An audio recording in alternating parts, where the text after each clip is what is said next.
અમે જ્યારે સિક્કિમ ગયો અને સિક્કિમથી 50 કિલોમીટર આગળ નાથુલા બોર્ડર, ચાઇના બોર્ડર લાગે, ચાઇનાનો હિમાળો લાગે,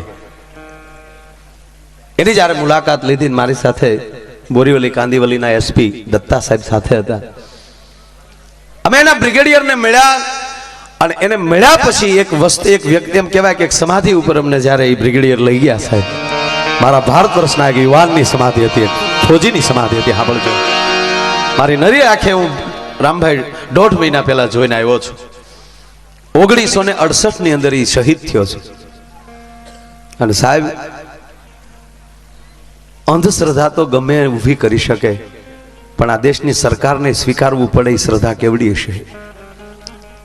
1968 જે યુવાન શહીદ થયો હોય, આજની તારીખમાં એનો ફૂલ પગાર હાલતો હશે. વિચાર કરજો એની કેવી ડ્યુટી હશે આજની તારીખમાં. એમ કહેવાય સરહદ ઉપર આજની તારીખમાં રોજ એની ઓફિસ સાફ કરવામાં આવે છે, એની ઓફિસ એમ કહેવાય એની ખુરશી ઉપર રૂમાલ મૂકવામાં આવે છે. અને કોઈ પણ ઓફિસર, બ્રિગેડિયર હોય કે કમાન્ડો જ હોય, કોઈ આઈપીએસ ઓફિસર એમ કહેવાય એટલું ભણેલો હોય અને આવું ન સ્વીકારતો હોય, તો આજની તારીખમાં એની ઓફિસમાં વગર સલામી મારે જો અંદર જાય તો ઠપાટનો ઘા આજની તારીખમાં આવે છે સાહેબ. આજની તારીખ હું જોઈને આવ્યો છું.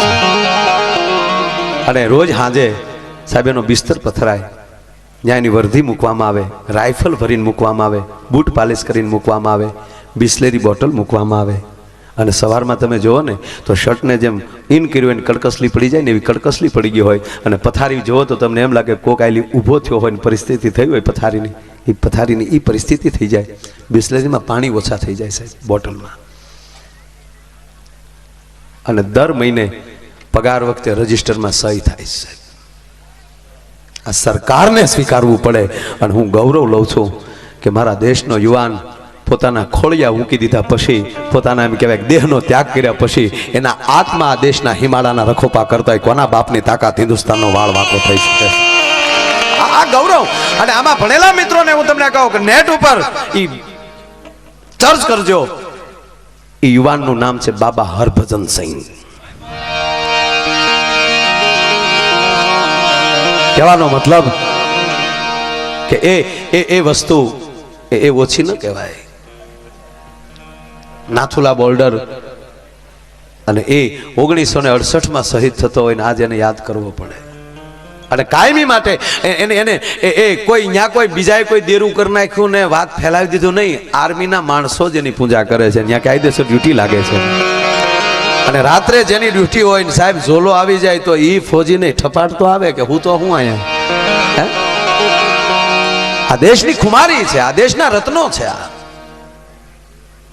મેં કીધું ને તાસીર જુદી છે આ દેશની. નકર એક જણો ધીંગાણી ગયો ને ગાયકા પાછો આવ્યો.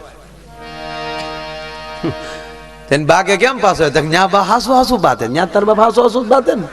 ન્યા ત્યાં તું ફિલ્મના શૂટિંગમાં ગયો હતો, ફિલ્મના શૂટિંગમાં ખોટું ખોટું બાત લ્યો. પેલા હું નાનો હતો ત્યારે મને એવું નહોતું કે આવડા ખોટું ખોટું બાત થાય છે ભાઈ. મારે એમ જ હતું ખાસીને મરી જતા છે. હું ભણતો ભાઈ છોકરા, બસ તારી જેવડો હતો, આવી જ બોડી હાઠીકા જેવો જ હતો.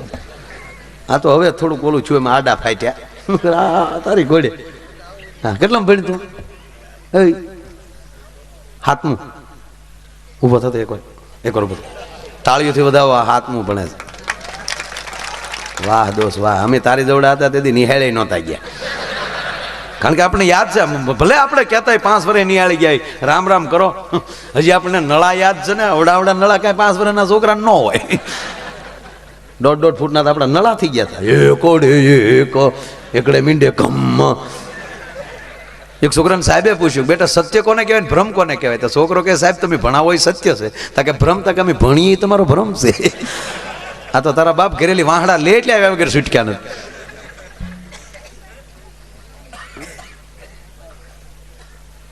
એટલે અમે આ તો 7મું ભણે, પણ હું 4થું કે 5મું એમ ભણતો. અને અમારા સાહેબે પ્રવાસ કરેલો. અને જે શિક્ષકો ભણતા હોય ત્યારે પ્રવાસ ન કરી શક્યા હોય, એ શિક્ષક બન્યા પછી પ્રવાસ બહુ ગોઠવે. એટલે એ બાને પ્રવાસ થાય ને.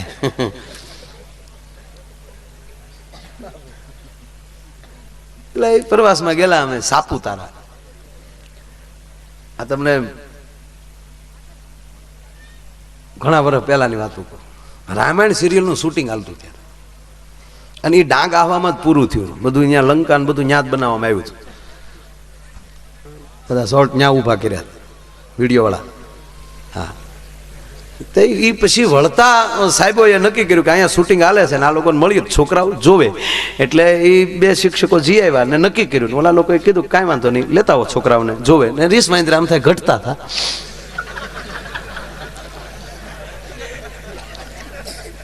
એટલે અમે શૂટિંગ જોવા ગયા. હવે ત્યારે હકીકતમાં આપણને એમ કે રામ ને રાવણ ને બધા અહીંયા હશે એમ, આપણે ખબર નહીં, ખોટું ખોટું હોય. હા, એટલે અમે ત્યાં જોવા ગયા. ત્યાં જ આપવા ગયા ને ભાઈ, ત્યાં તો સીતાજી ને રાવણ બેઠા બેઠા સા પીવે ભેગા. આપણા દીપિકાજી નહીં તો હવે નામ આવડવા મળ્યા. અને આપણા ગુજરાતનું ગૌરવ અરવિંદભાઈ ત્રિવેદી, ઉપેન્દ્રભાઈ બે ભાઈએ સાહેબ આ જાળવી રાખ્યું હતું યાર. શું ઉપેન્દ્રભાઈની એની ફિલ્મો તો જોવો અત્યારે હાલમાં જોઈ ત્યારે થાય ભાઈ ભાઈ. ઉપેન્દ્રભાઈ જ્યારે ઘરે આવ્યા ત્યારે મેં પૂછ્યું, મેં કીધું ઉપેન્દ્રભાઈ કોઈ અત્યારના કોઈ કલાકારોની ટીકા નથી, પોતપોતાની જગ્યાએ બરાબર સંભાળે, પણ તમે જે રોલ ભજવ્યા છે એ તમે માંગડાવાળો થઈને આવ્યા તો આ બેહુબ માંગડાવાળો જ લાગે, કોઈ અભિનય કરતા એવું ના લાગે.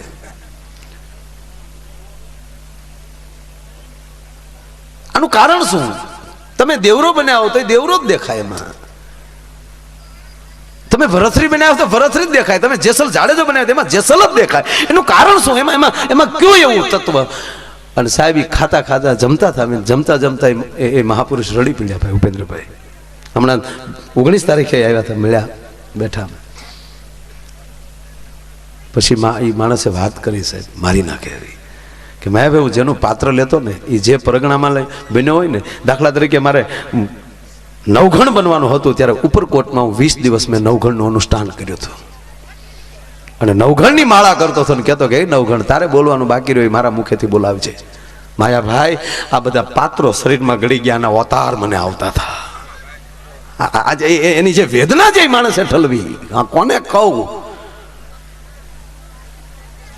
અને એને નવઘણના પાત્રની જ્યારે સાહેબ એક વાત કરી ત્યારે હલાવી નાખે એવી વાત કરી. પછી તો લોકગાય ગુજરાત ભાગ 1માં જ્યારે ફાઇનલમાં અમે બે જજ તરીકે બેઠા હતા અને ત્યારે એને મેં યાદી કરાવી હતી, અને ત્યારે એને તો જગ જાહેર એમ કહેવાય કે એ જી ટીવીમાં બોલ્યા હતા, ઈ ટીવી ઉપર નવઘણના પાત્રમાં જ્યારે એ ઓલો સીન લેવાનો હતો, સિંધમાં જાતી વખતે કાળી ચકલી બની અને ભાલે બેહે માં વરુડી. હવે એ ત્યારે એટલું બધું આ કોમ્પ્યુટર કે એટલું બધું ભાઈ એડિટિંગ થઈ શકે એવી પરિસ્થિતિ નહોતી. તો શું કરવું? એટલે ઓલા કીધું ભાઈ આપણે કામ કરીએ, ક્યાંય કાળી ચકલી ઉડતી હોય એ લઈ લઈ અને પછી એક ક્ષણિક પૂરતી અમથી રમકડાની ભાલા નણી ઉપર બેહાડી દેવાની, એ શોટ લાંબો નહીં લેવાનો, ક્ષણિક આવી ગઈ એટલું પૂરતું. ત્યારે મેં મારા એક નિર્માતાને કીધું કે મને 15 દી આપો. અને 15 દિવસમાં વરુડીનું એણે અનુષ્ઠાન કર્યું. અને વરુડીને એટલી જ પ્રાર્થના કરી કે નવઘણને ભાલે આવી હો, એ જગતે નહોતું જોયું, ખાલી વાતું સાંભળી હતી, આ તો જગત જોહે અને હું જગતને દેખાવ એવો નવઘણ બનું છું. તો ક્ષણિક પૂરતી મારે ભાલે આવી માં. અને સાહેબ 15 દી પછી જ્યારે શોર્ટ ઉપર આવ્યા, 3-4 ટ્રાય કરીને આમ ભાલો ઊંચો કરે, કાંઈ ન આવે અને એની મશ્કરી કરવામાં આવી. ઉપેન્દ્રભાઈ કે ઓલા કે તમે હું કામ ટાઈમ બગાડો છો? ઉપેન્દ્રભાઈ તમે ગાંડા થઈ ગયા છો. અને છેલ્લે ઘોડા ઉપર બેઠેલો એમ કહેવાય આજનો નવઘણ કહેવા ગયો સાહેબ એ ઉપેન્દ્ર ત્રિવેદી કે મારી આંખમાં આહુડ આવ્યો સાહેબ, માં કાલ તને કોઈ માનશે નહીં. અને સાહેબ ભાલો ઊંચો કર્યો, હકીકતમાં કાળી ચકલી આવી અને ભાલે બેઠી છે. અને છોડો ગયા વખતના નથુભાઈ પ્રોગ્રામમાં ભગુડા દેવરાજ ગઢવી અને કીર્તિદાન ગઢવી બે હતા. અને આજ પ્રસંગ અને આજ ગીત જ્યારે લીધું તેથી રાતના 3:30 વાગે. આ તો આપણું પેક સ્ટેજ છે સાહેબ, પેકમાં કદાચ ચકલું આવી ગયું તેમ લાગે પણ ઓલું તો ખુલ્લું ઓપન સ્ટેજ હતું. અને એ જ ટાઈમે 3:30 વાગે કાળી ચકલી આવીને સાહેબ ભાલે બેઠી, એમ કે જેમ ભાલે બેઠી હોય ને એમ સ્ટેજ ઉપર આવીને બેઠી હતી. અને પ્રોગ્રામ પૂરો થયો ત્યાં સુધી એટલામાં રમી હતી. કહેવાનો અર્થ કે શ્રદ્ધા હોય ત્યાં પુરાવાની જરૂર નથી. આમાં બુદ્ધિ કામ ન કરે ભાઈ, આ બુદ્ધિનો વિષય નથી. આ તમે પછી એમાં આમ થયું તેમ થયું નહીં થાય.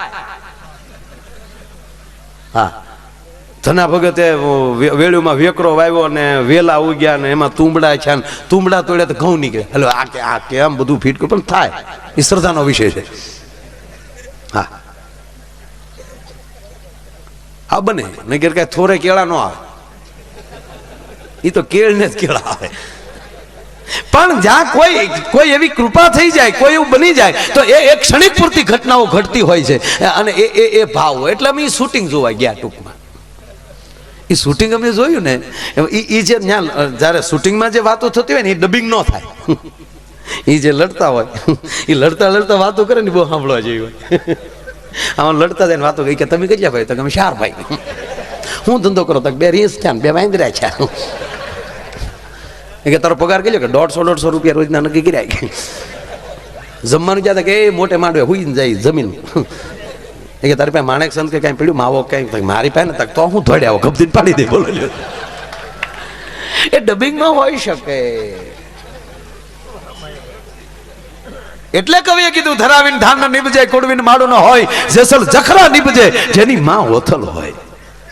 પેટમાં પોટી સાંભળેલી શિવે રામ લક્ષ્મણની વાત બાલુડાના મુખસે દીધી. આ માતાઓ બેઠા ને ખબર છે કે આપણે હવા મહિનો થાય ત્યાં સુધી એ માં અને દીકરાને ઘરની બહાર નહોતા કાઢતા. અત્યારે તો 108 માં જન્મે છે એટલે નો પ્રોબ્લેમ.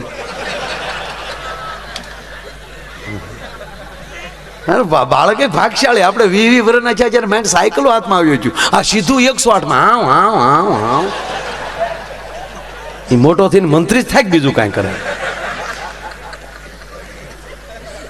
પણ એક સહજ સમય છે. બાકી એક કહું તમને સાહેબ, હવા મહિના સુધી દીકરાને બારો નહોતો કઢાતો, પછી જળ જારવા નીકળે આ દેશની માં.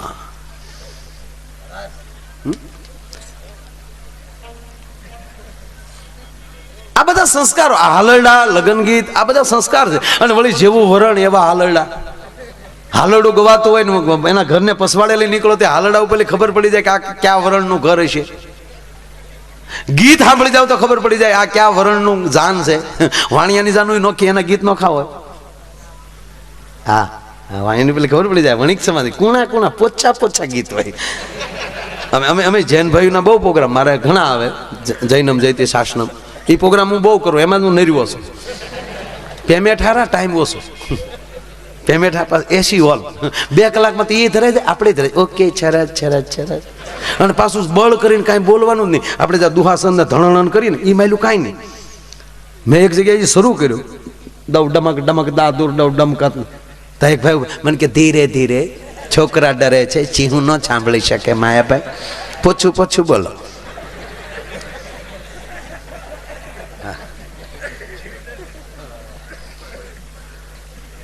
અમે હમણાં રશિયા ગયા પ્રોગ્રામમાં. રશિયા એટલે આપણા ગુજરાતી ભાઈઓ હોય એના પાર્ટનર તો કોઈ રશિયન હોય ને, એ લોકો પ્રોગ્રામમાં આવેલા.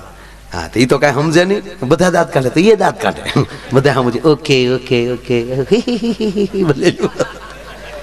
એટલે એમાં વળી એને મજા આવી ને કે આ લોકો કેટલા એન્જોય કરે.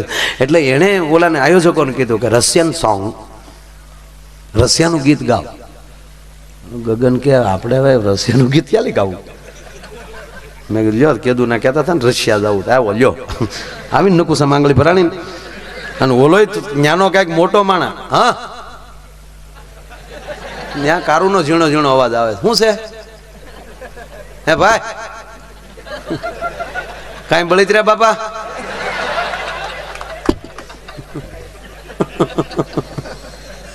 હા, તમારે ગાવાની ઉપડી ત્યાં આવો, માઇક આપો એટલે જેથી કરીને આખા સમાજને લાભ મળે. પણ મારું હાલવાઈ ગયો ઘડી. અને મેં કાંઈ કોઈનું ખરાબ કર્યું નથી. હું કામ ચાલુ ગાણીમાં કોઈ ઉપર આવો?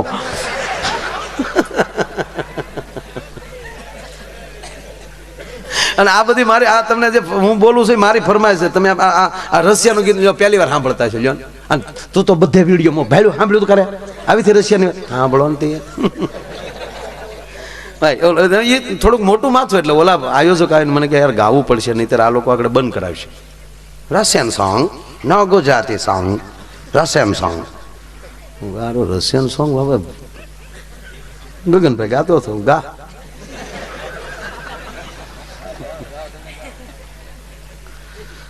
ગગનભાઈ મને કે સાઉન્ડ માનું કયો તો 2 ગાઈ નાખું. બજરંગદાસ બાપાના 2 ગાઈ નાખું માયાભાઈ. પણ હવે રશિયન સોંગ હું તો હટી જાય. મેં લીધું ભાઈ. ઓ રંગ રસિયા ક્યાં રમી આવ્યા રાસ જો રંગ રસિયા ક્યાં રમી આવ્યા રાસ જો એવી આખલડી રાતી રે જાગરો ક્યારે કર્યો આખલડી રાતી રે જાગરો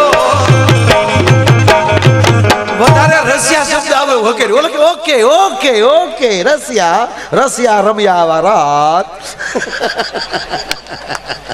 હાલી ગયો રામભાઈ મત એને મળે મજા આવી તો કે આગળ નેક્સ્ટ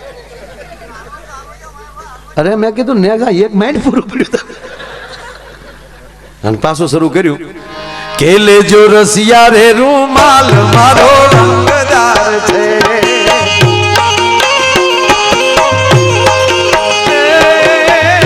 રંગદાર છે રે કે મોસમકદાર છે હો